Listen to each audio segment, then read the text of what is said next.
You open Instagram and someone your age just bought a gorgeous house. You open TikTok and another person says they became a homeowner at 25. Then you check Reddit. I only have 5% down. Is there even a point? Suddenly you're wondering if you're behind in life. But here's the truth. Social media is quietly making millions of home buyers feel like failures, even when they're doing everything right. Today, I want to show you why this happens, why your brain is wired this way, and how comparing yourselves to strangers online could cost you years of wealth. One of the biggest obstacles I see isn't credit, it isn't debt, it isn't interest rates, it's comparison. People delay buying because they think everyone else is further ahead. And the crazy part? Most of the people they're comparing themselves to aren't telling the whole story.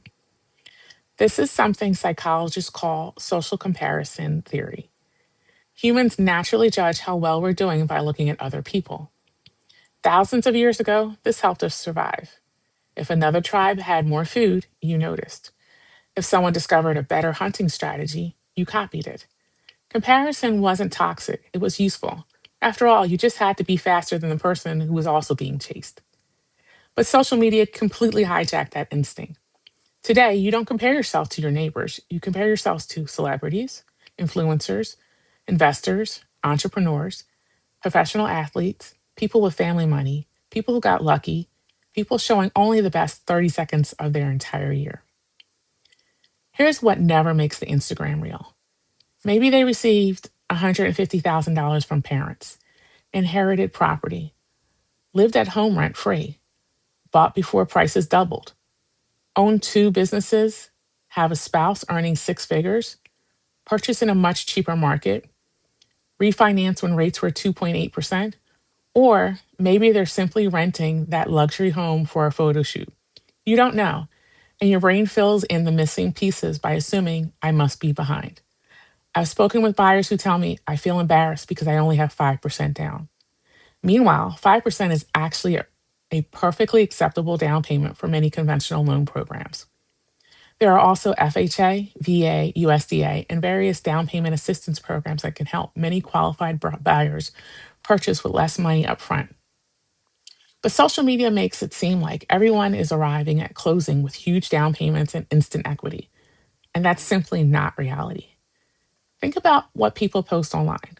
Nobody uploads, today I replaced my HVAC for $12,000. Nobody makes a viral TikTok about my sewer line collapsed. Nobody posts, I spent all weekend fixing a leaking basement. They post the kitchen, the pool, the before and after renovation, the beautiful front porch, the new furniture, the champagne at closing. Social media shows the reward. It rarely shows the sacrifice. And here's something I tell buyers all of the time. The family room in that beautiful house on Instagram still has mortgage payments, property taxes, insurance, maintenance, repairs, unexpected expenses. Life doesn't magically become perfect because you got keys. Here's where the comparison becomes financially dangerous. Someone says, I'm only buying when I can afford my dream house. 5 years pass, prices rise, rent increases, home values climb.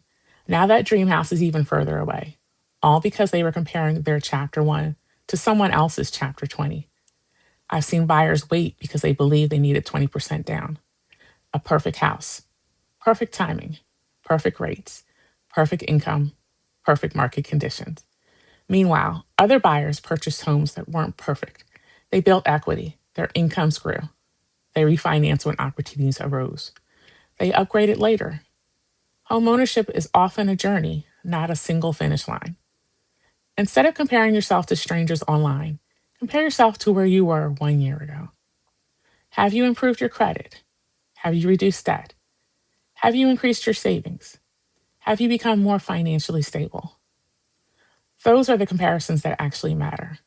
I tell my clients something simple. Don't compete with Instagram, compete with your own financial goals. If social media has convinced you that everyone owns a mansion except you, take a break. Remember, you're seeing edited moments, not complete financial stories. The goal isn't to impress strangers online. The goal is to build wealth, stability, and a home that fits your life. And sometimes the smartest financial decision isn't buying the biggest house, it's buying the right house.